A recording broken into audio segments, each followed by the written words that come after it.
Jónas Reynir Gunnarsson er öflugur og efnilegur rithöfundur og við mæltum okkur mót við hann í heimabæ hans, Fellabæ. Jónas, við erum staddir hérna í bókakaffi Fellabæ. Þú ert alinn hérna upp í Fellabæ og gengur svo í menntaskóla hérna á Egilsstöðum. Er það á þessu tímabili sem að þú kveikir á því að ég langt til að vera rithöfundur? Ég er ekki alveg viss hvort ég hafi eitthvað tíma kveikt á nákvæmlega því að mér langaði til að vera rithöfundur, en ég hef á þessu tímabili var ég mikið að skrifa og ég skrifa leikrit og myndasögur og fleira, þannig að já, ég hugsa að það hafi nú eitthvað kviknað á þess að ég hafi endilega tekið skýra ákvörðun eitthvað varðandi framtíðina. Hvað tekur svo við þegar þú ferð hérna eftir menntaskóla?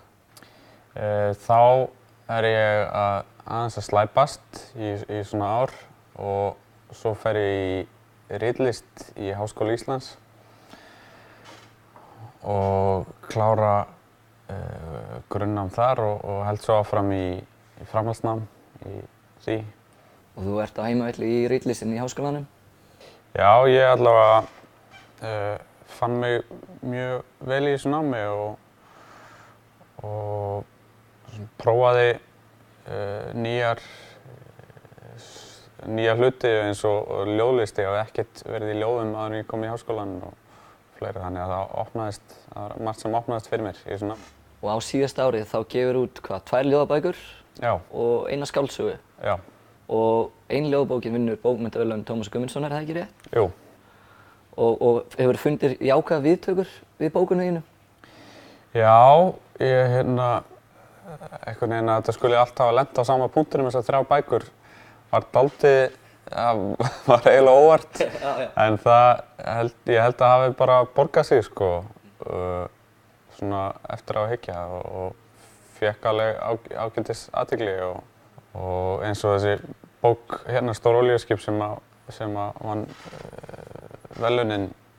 Ég hafði ekkert planað að gefa hana út fyrr en að ég bara fekk símtalið að Hún bara einhvers staðar ofan í skúffu?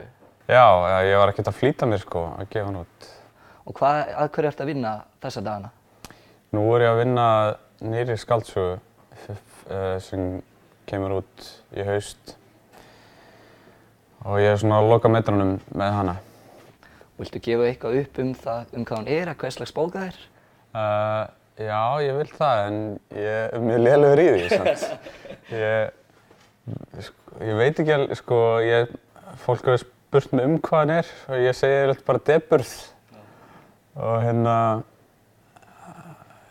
já, ég er eiginlega að bíða eftir að fólk sem er betra í að markaðssetja bækur lesi bókina og segi mér hvað hann er og hvers slags bók þetta er. Þannig við lesum bara það í einhverjum bæklingum og auglýsingum fyrir jólin. Já, ég skulle treysta það bara.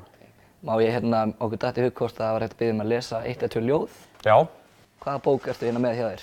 Ég er með Stór olíuskip.